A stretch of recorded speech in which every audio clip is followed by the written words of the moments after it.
Hi, I'm Abbey Hoskins, and welcome to Girl Power. Today I'm going to be sitting down with Jamie Johansen, quite possibly the busiest, most inspiring woman I've ever met. She wears so many hats, and I can't wait to help share her story today.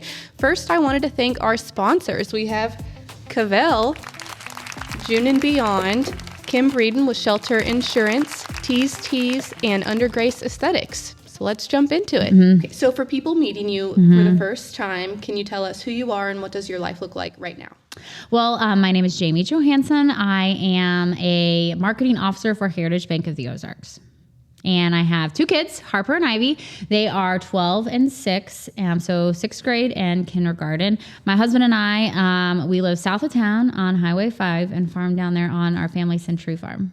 Very cool. And you also have your own podcast. Oh, I do have my own podcast. Yeah. So in my media world, I've got to do work with this and agribusiness and some other RFD TV type shows. And then we did a TV show for Color 10 called From the Tailgate. And that was about, I hate news. I really do. I like stories and learning about people. And so we did that for several years. And then this summer, my former producer, who works for a radio station in town, called and says, hey, y'all probably heard of the Round the Ozarks brand.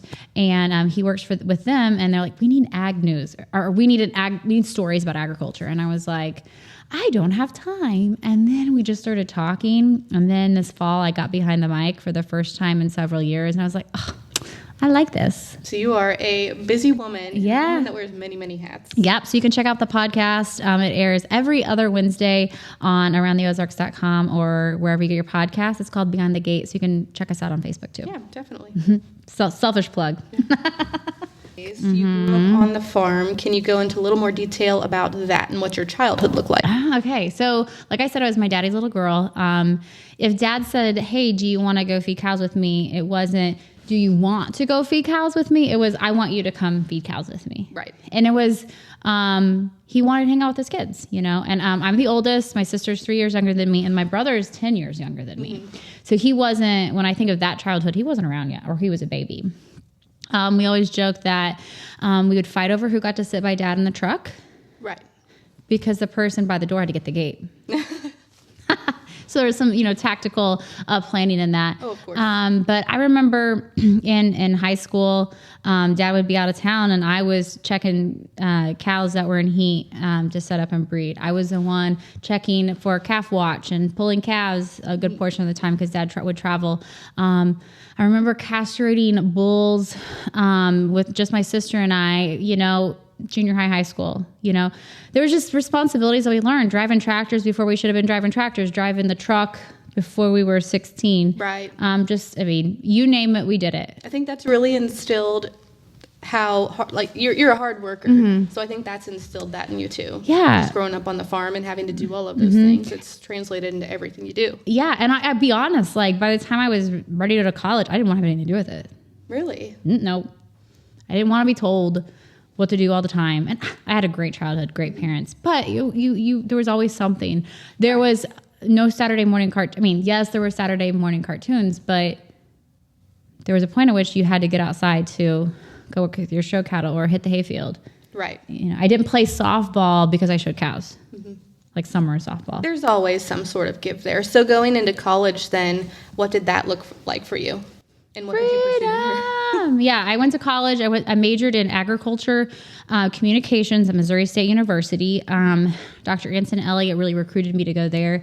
He was the head of the now College of Agriculture. Then it was just the department. I didn't know what agriculture communications was, but I loved FFA and public speaking, and I kind of liked writing and things like that. And so it was kind of a general ag degree with an emphasis in communications. But that was when people were like, well, do you talk to cows? I'm like, no, I'm not the cow whisperer. I mean, I am funny. Now. I probably could be. But they didn't think about broadcast journalism or farm reports or the writing behind all that kind of stuff. And I didn't really either. I did not know what I wanted to do. So that's kind of followed you into what you do today too. Yes, but then I had no idea podcast didn't exist back then, but that there would be TV, that there would be radio, that there would be any, I was like, journalism to me would have been like magazines and newspaper. Right. What year was this when you were going to college? I graduated high school in 2003. 2003. Okay. Well, you don't show your age. I mean, I would guess you're like 32. Okay, I'll take that. 41. Graduated in 2003, graduated college in 2007. So was there a turning point in your life or career that really changed your direction, where you were like, yes, this is what I want to do, full send, or have you kind of always known what you want to do? No, I still don't know what I want to do when I grow up. I tell Chris that all the time too. Yeah. So I think that like my generation, which would be like, I'm a old millennial. What Zennial? I think they kind of called us a Zennial. Like I'm 83, my husband's 80. He's 83, I'm 84. So our parents had careers, and they were in that same career forever until retirement. So when I, multiple jobs I've had, I think I may have scared my parents a little bit because I didn't know what I wanted to do. Always had a job. Right. First job out of college was for Meyer Communications, and that was in Springfield. So the older listeners here, KWTO, keep watching the Ozarks. That was where I worked. Gotcha. The jock was there. I learned how to drink coffee with Ned Reynolds of a morning. I was hired as a peon. I mean, it wasn't no on-air talent. I was just someone behind the scenes. They wanted you to sell. They wanted you to do some marketing. They just whatever. Right. But I got to, Art Haynes. I got to work with Art Haynes, Ned Reynolds, Bonnie Bell. Who's the record guy? The guy that would do the records in the old time. He another legend in the Ozarks. So people like that was one of my first jobs. I only worked there for 6 months because it was horrible outside of those key people I did. It was not what I wanted to do. Right. And I remember my dad goes, Jamie, you don't have to work there anymore. You're crying on your way home every day because you just don't like your job. You're not a teacher. Yeah. You have no contract. Give him your 2 weeks and find something else. And I did. I was, permission to quit. Then I got married fall of 2007 to my lovely husband of many, many years, Kevin. And that is when my education bones started kicking in. And I went back to school to get my post-bac in education. And I was a para. This was the most humbling job I've ever had in my whole life. I was at a para in that base program for Springfield Public Schools. And our classroom was a little house by the hospital that no longer exists on I-44.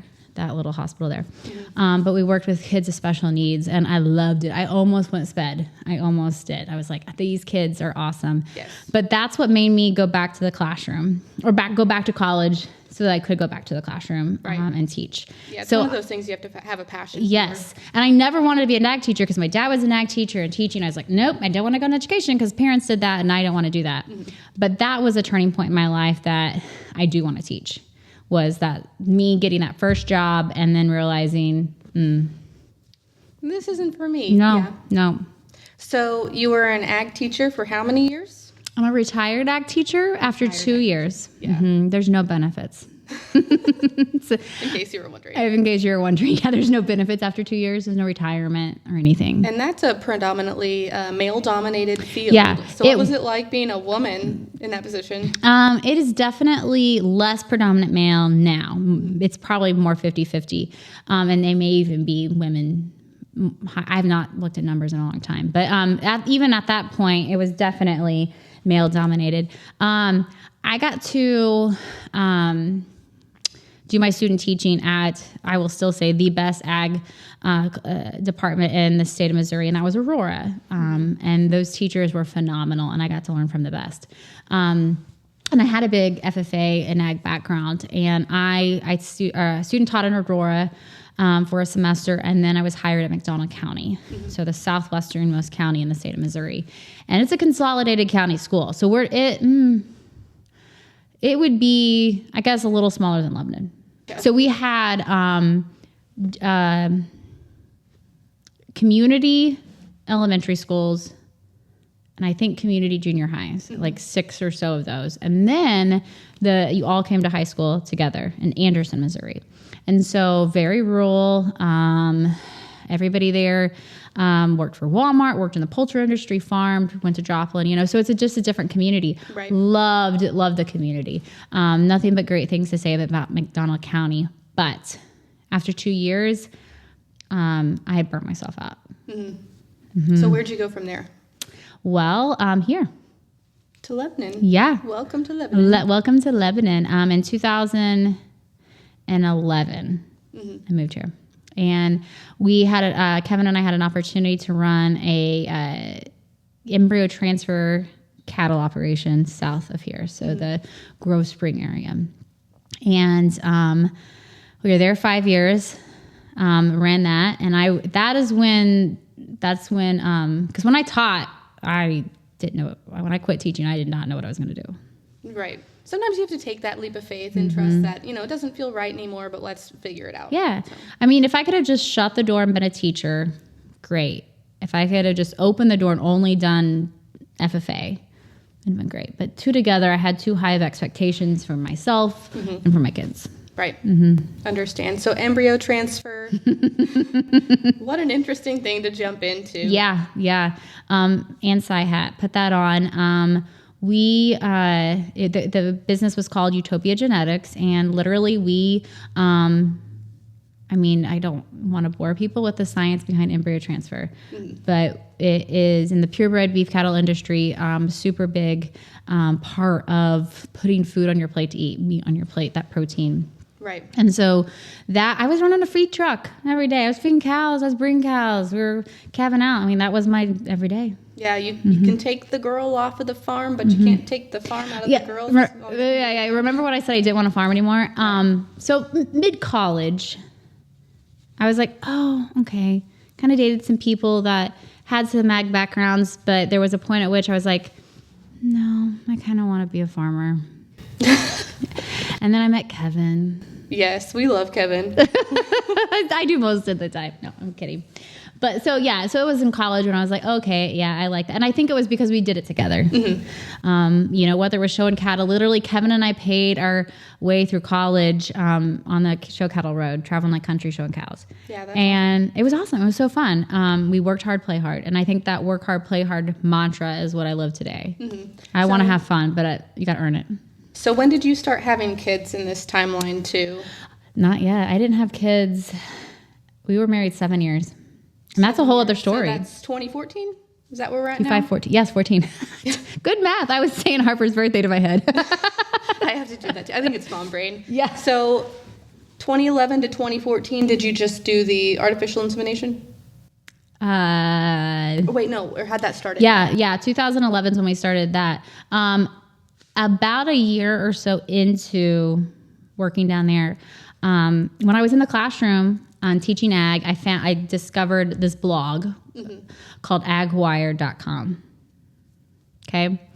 Forefront of blogging, forefront of ag blogging for sure. And I would teach a current events class. My ag leadership class every Friday was Current Events Friday. And I would give them resources, and they would have to present some news topic, ag news topic. And AgWired was one of those resources I gave my kids. So fast forward to not in the classroom, but still getting those weekly blogs from, his name's Chuck Zimmerman. Shout out to Chuck and Cindy.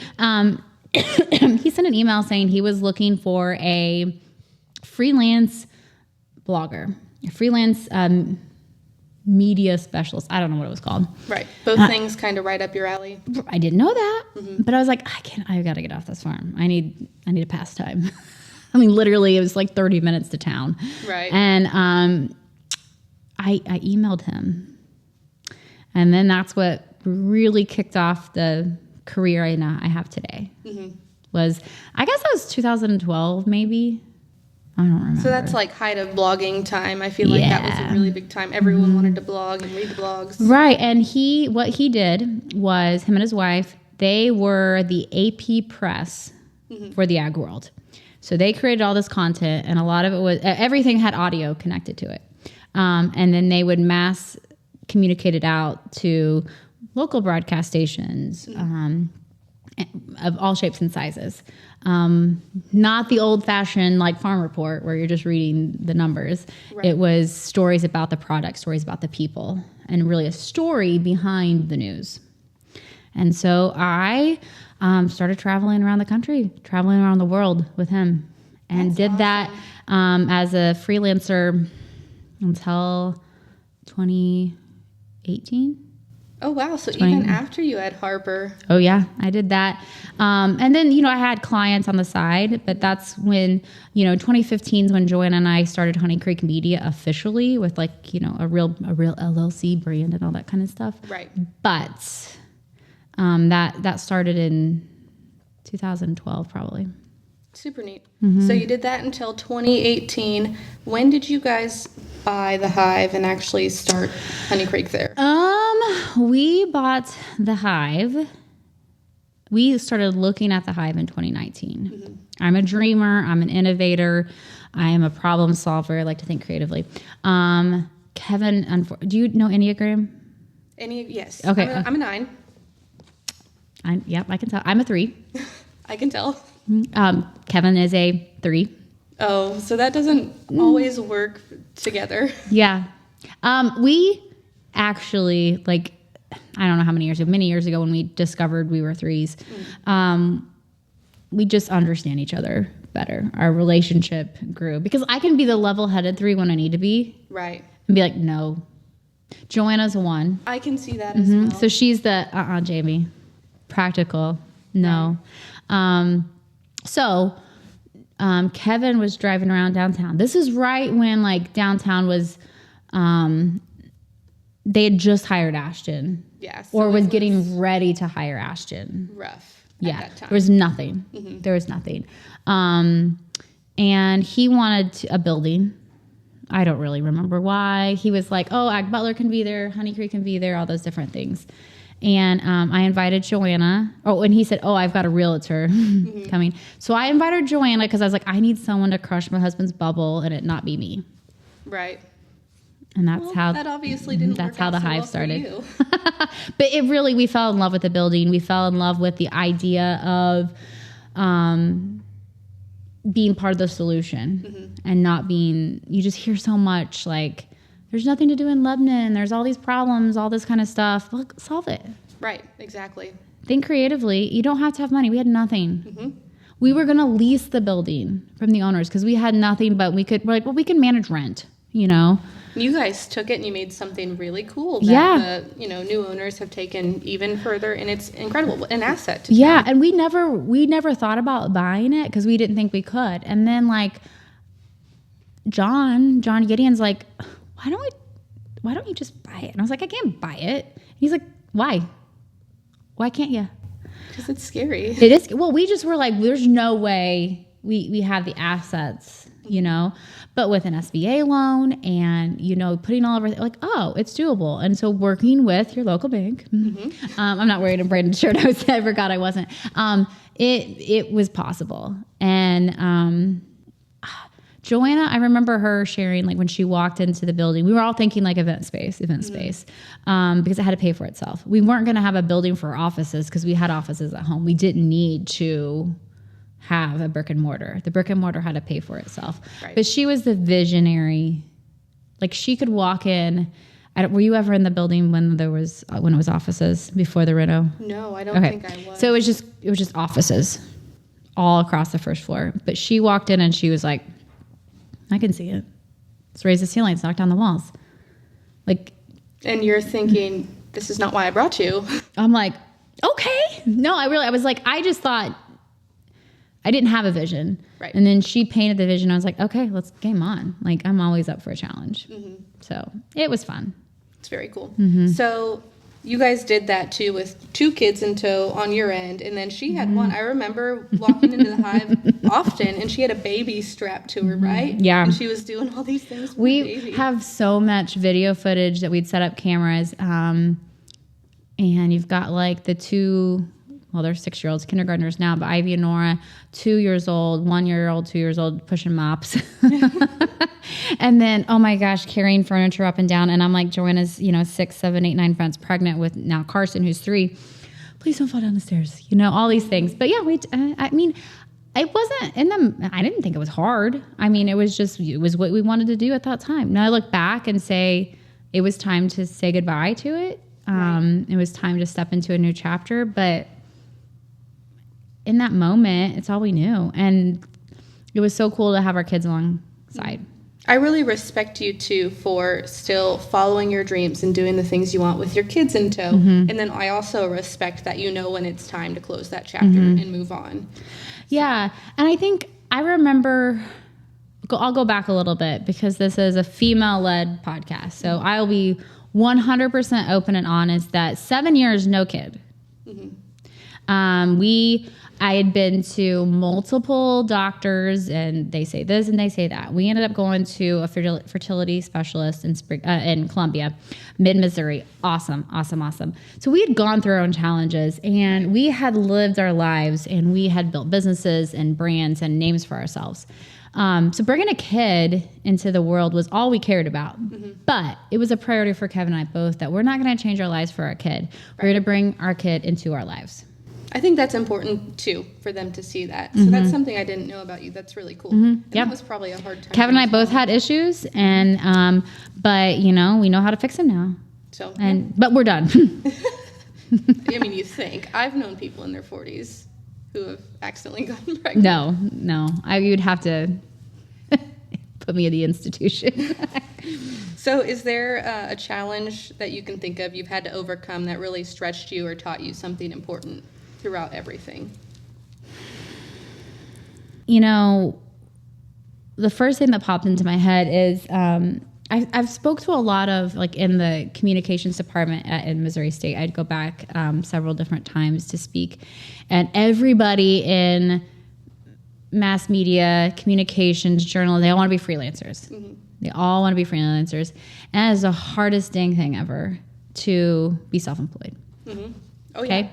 Everybody thinks that they can do it. And time management and all those things. Had I graduated college and worked for myself, I would have failed. Right. I had to go, clock into that not really 9-to-5 teaching job. I had to have those boundaries set up for me so I could learn and grow. So one of the biggest challenges, I think, and we made it work every single time, was as a business owner, as a freelancer, as an female entrepreneur, is there always going to be that next job? Right. Clients come and go. Mm-hmm. So that was always a scary thing. And I think you can probably relate, in the real estate world, is that check next month going to be, or next year, or 5 years from now? Is that going to be there? You have to keep the pipeline coming and make sure it's full, because when it's great. But when it's not, oh my gosh, it's scary. I remember the first year I had worked freelance. No one had told me, not one person, not even our accountant had told me I needed to prepay taxes. Mm-hmm. Learned that one the hard way. No, I was 25, 26 years old, and no one had told me that I needed, it wasn't, because no one was pulling that money out. Right. I was 1099. Mm-hmm. And I was like, oh, I owe a lot of money to the IRS. Mm-hmm.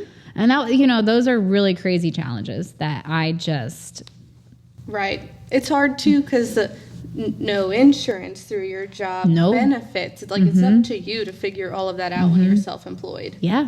Yeah. And it's hard. It is. You have to be motivated. You have to get up. You have to call people. And it can be really hard. Yeah. And challenging. That was the one that popped into my head. I think every single day on the farm is something like that, because we lost my dad 2 years ago. Mm-hmm. And although we've all been a part of it, he was never one to let someone else make decisions. And so I think in the last year especially, it's do we keep it running? How does it cash flow? How does it work? And so some of those decisions as a family, we've had to make, not career for me. Like I have a day job, Right. but that's another business. And it has to be ran. My dad started the Hereford, his Hereford herd as an SAE project in FFA. Really? And it was a hobby. It was a hobby farm. It grew and it grew and it grew, and you can have 500 cows and it still be a hobby farm. Right. But he didn't run it that it needed a cash flow. And so I think that was a really big challenge for us on that side of the business is how do we make it cash flow? How do we heart and soul and passion for it? But it's got to be ran like a business. Right, exactly. And one thing I'll say too, we just started dabbling in cows, and I didn't realize how much of your time they take. And it's really, there are not very many people left who actually just farm full time. That's just not. There's not. You're not able to do that anymore. So having a day job, doing all you do, and managing your cows, oh my gosh, you're just busy all the time. Well, I got home last night, part of the community academy with the school district, as you are. Okay, so I get home last night, 7:30 or so. I get my PJs on, girls are chilling out, and I text Kevin and I say, hey, how are you? Because he's out at the ranch. So he's out at like competition. It's like, Right, okay. So it's still 25 minutes away. And he goes, the front end loader of the tractor's not working. Because although he's full-time on the farm, he also has other job, like his ag consulting company. And so he still's farming at nighttime sometimes. Yeah. So at 7:30, I drove down there, picked him up, drove home. You just never know what call. Sometimes there's baby calves in the house that are calving in the middle of the winter. Sometimes I've got a little the pig trailer's backed up to the house right now because we've got baby pigs. So we're feeding, 2 or 3 times a day. We've got a young 16-year-old girl as a farmhand for us. But when Kevin's gone, she's still 16 years old and learning. And so she can't do everything. So Harper and I do a lot of it. We're running feed trucks. We're checking for calving cows. We're putting out feed and hay. We're breaking ice. And if you've ever broke ice in the middle of like dead winter, it is not a fun thing to do. No. And I laugh. I'm like, Kevin, I've sat behind a desk all day now. I don't have the strength as I used to. But on the farm, my happy place is on my horses. Really? We work as much as we can, everything on horseback. And that is my happy place. I love to saddle up and ride. If there was, my spirit animal is a horse, I think. I didn't know you were a horse girl. Yeah. Not the stereotypical. So, for those who've known, been in Lebanon their whole lives, south of town, my grandpa raised foxtrotters, and so had a hay and a horse operation out there. So I grew up riding, and we still have the old horse stalls. There are show cattle in them now, but so it's fun to be able to we have quarter horses, not foxtrotters like Grandpa had, but the buggy was stolen probably 10 or 15 years ago off the farm. So if anybody knows where Grandpa Carl's buggy is, let me know. We have the sleigh still that haven't redone. But yeah, I grew up on horses. Never rode them to gather cattle and work. It was just pleasure. But now Kevin's involved or loves horses, and his dad does. And so that's super cool. So that leads me into my next question. What part of what you do now feels most meaningful to you, whether it's in work or on the farm or with your kids? Oh, well, I thought I knew what my answer was, but then you said, like, my kids. I want to I don't need to prove anything.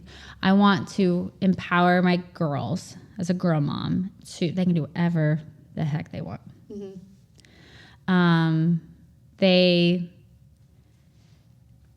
Right now, Harper, 6th grade, has wanted to be a vet her whole life, large animal vet. Ivy wants to be a doctor, the most empathetic, caring girl. You can judge my parenting, but we love the Pit. What is that, the Pit? Yes, it is a doctor show. I've never seen that. I'll hook you up. But if you know it, guess what? And we call it barn talk, cussing. Oh, okay. Barn talk. Like, that's barn talk. We don't do that in public. So my kid might hear it, and that's barn talk. Don't judge my parenting. Never. But Ivy loves the pit because it is true, like true stuff. Did you watch ER? Too old for you. Weakest stomach. Okay, don't watch the pit. Scratch all that. Don't watch it. The littlest bit of blood, and I feel like I'm gonna pass out. Whether it's on animals, humans. No, don't watch the show. So, anyways, we those are the things that they want to do today. Who knows? But whatever they are, I want them to be the most well-rounded human being. Harper's an athlete. She loves playing all the sports, but she's also feeding pigs of a morning and working in the barn, riding horses, showing cows. She active in church. Excuse me. I want them to be well-rounded, not just one-trick ponies.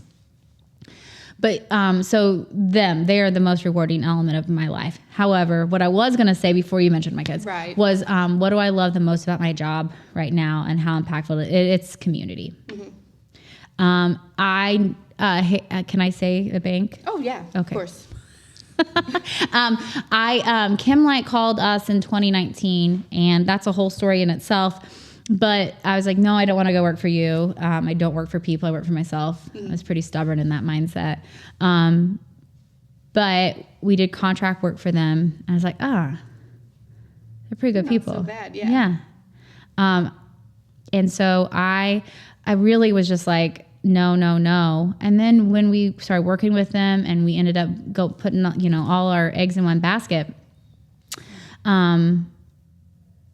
I was already involved in the community because of the Hive and trying to just learn about Lebanon. It's my chosen town. It's not my hometown. Which is very cool. Yeah. And so everything we do at the bank, and my PR hat, my marketing hat, is neighbors driven.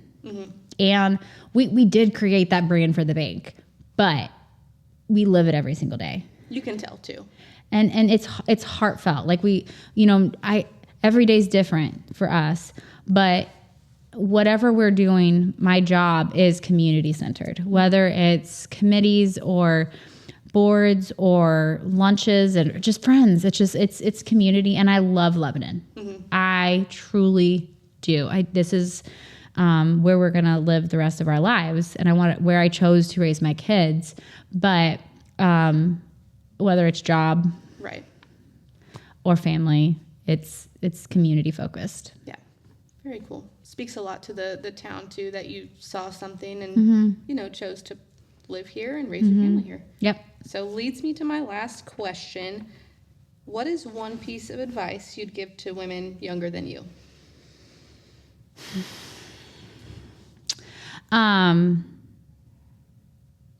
Don't say no, say how. And in building my career, building our brand, our business, we weren't afforded the luxuries of saying no to clients because we didn't know how to do things. We learned how to do things, and we may not have said yes a second time. Right. But I think as women, and it's less now, but like it's still there's still that glass ceiling, and if you don't know how or you don't know, figure it out. Ask questions. Get messy. Everything is research it. Yeah, and now more than ever. But whatever the situation might be, whether it's someone, trying to find a partner in your life, a romantic relationship. Don't say no, say how, and think outside the box. I love thinking creatively and solving problems. Now, that problem may not be solvable, and I may not be able to discover an answer, but thinking through that. The other thing would be surround yourself with a network of other like-minded women. Absolutely. And I have different types of women in different parts of my life that I need. My tried and true college friends, we talk every single day. We have a Snapchat group every single day. We get together multiple times a year. But that is the snarky, crazy, truth-telling girls that I can be with that know everything about my life. And those, we've grown up together. And then, you know, and you have your family of strong women that I have fortunate to have. And then married into awesome, strong women. Right. But then, you know, I have a strong female church family of core women that have helped me stand in my faith, but also like creating that group of women in Lebanon that I didn't have easily because I didn't grow up here. Right. So many are like, oh, I went to high school with you and, you know, that was my teacher. I don't have that. Yeah. But no matter, I have different levels of just, I got a resource for that. Let me call that person. But that goes across the state. Like, if I can't get something done with one call, I'll call another person. But surround yourself with people. And I think network is too like career driven. So I think for women, it's more intimate. Right. Absolutely. And you do become what you surround yourself with. So I think you're right. It's important to find those like-minded women. Hard to do, but you can do it. Yeah. And I think that women get a bad rap of, I'm sure, being catty or whatever. But we gotta cheer each other on. Right. We've got to be able to, this competitive nature, like goodness gracious, we're all going through those crazy thoughts in our head. To positivity. I agree. Yeah. Well, thank you so much for sitting and talking Thank with me you, today. Abby. Enjoyed learning more about you. That is Miss Jamie Johansen. Thanks for joining us, guys, and we'll see you next time on Girl Power. This episode of Girl Power is brought to you by Covell Flowers, Espresso, Bakery, and Gifts, Kim Breeden and the crew at Shelter Insurance, June and Beyond Women's Boutique, and Tees Custom Apparel. Thank you for being a proud sponsor of Girl Power.